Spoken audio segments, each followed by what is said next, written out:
पत्रकार में एक दो लोग छोड़ करके और किसी को बताइए कि किस बैनर से लोग काम यही करना था और क्या। तो जब एक ही जानकारी नहीं है किसी को कोई मतलब है नहीं, इसको कुछ हो रहा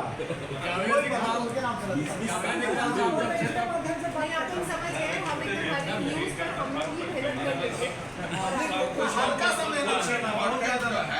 लोकसभा चुनाव 2024 के प्रथम चरण चुनाव हेतु चल रही नामांकन तिथि के अंतिम दिन यानी गुरुवार दिनांक 28 मार्च 2024 को समाहरणालय स्थित जिला पदाधिकारी सभागार में संध्या 5 बजे द्वय अधिकारियों ने मिलकर प्रेस वार्ता की, जिसमें वरीय उप समाहर्ता व चुनाव मीडिया प्रभारी रत्ना प्रियदर्शिनी एवं वरीय उप समाहर्ता व चुनाव के स्वीप प्रभारी श्वेता प्रियदर्शी भी मौजूद रही।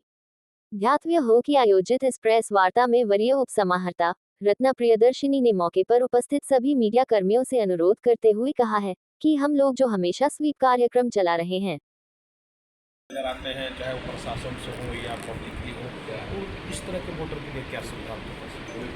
देखिए, अब तो हमको नहीं लगता कि भयभीत होने की आवश्यकता है वोटर्स को।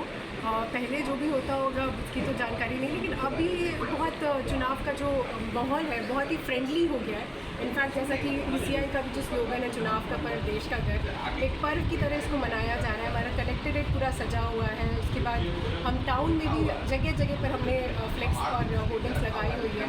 तो अब तो ऐसा नहीं है कि डर की कोई स्थिति है। वैसे 1950 हेल्पलाइन नंबर है, जिस पर जो भी वोटर है कोई भी तरह की शंका है तो वो उस नंबर पर कांटेक्ट कर सकते हैं। 1950 है। सी विजिल ऐप है, जिस पर कोई भी कंप्लेन हो वो तुरंत उस पर लॉन्च कर सकते हैं। 100 मिनट्स में समाधान हो जाता है सी विजिल ऐप पर। और फिर भी कोई समस्या है तो वो लिख करके भी बता सकते हैं। हमारा कोषांग है जन समस्या समाधान कोषांग, तो वो कोषांग भी इसके लिए तत्पर रहता है कि तुरंत त्वरित उसका समाधान कर देता है।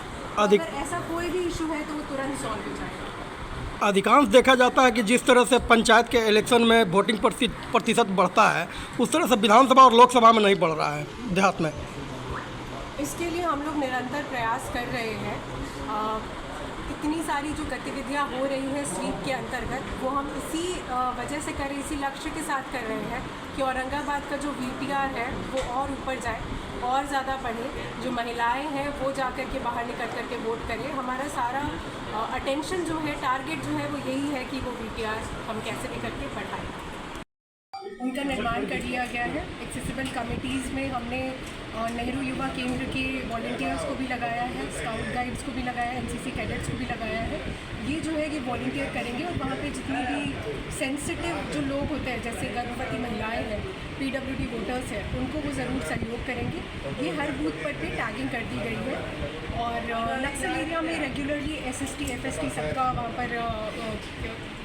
पर उनका पोस्टिंग कर दिया गया है कि जो भी ऐसे कुछ भी गतिविधि हो, कैमरा लगा हुआ है, लाइव स्ट्रीमिंग चल रही है, कि ऐसी कोई भी सेंसिटिव गतिविधि हो रही हो तो वो हमें पहले ही पता चल जाए। ये व्यवस्था जागरूकता को लेकर क्या है? जागरूकता को लेकर के लो VTR एरियाज़ में हम ज़्यादा फोकस कर रहे हैं। काराकाट क्षेत्र जैसे है वहाँ पर हम लोग अलग अलग मिशन चला रहे हैं। मिशन सखी चल रहा है, मिशन स्वाभिमान चल रहा है। वहाँ पर हम लोग जो विमेन वोटर्स है, जो माइनॉरिटी एरिया से आती है, उनको हम लोग और भी ज़्यादा जागरूक करने के लिए डोर टू डोर कैंपेन कर रहे हैं।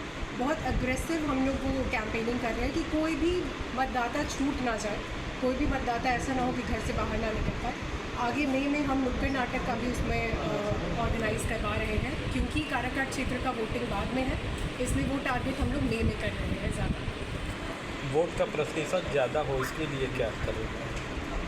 उसके लिए ही देखिए, सबसे अच्छा तरीका तो उनको उसमें लगता है कि डोर टू डोर कैंपेन है, कि जो जीविका दीदी है, आशा वर्कर्स है, आंगनवाड़ी सेविकाएं हैं, ये हर एक घरों में जा कर के वहाँ की महिलाओं को, वहाँ के बच्चों को जागरूक करें।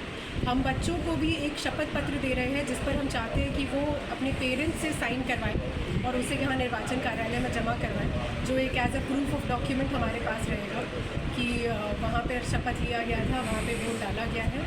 तो ये हम लोग बच्चों को भी टारगेट कर रहे हैं कि बच्चे भी अपने माता पिता को जाकर के जागरूक करें।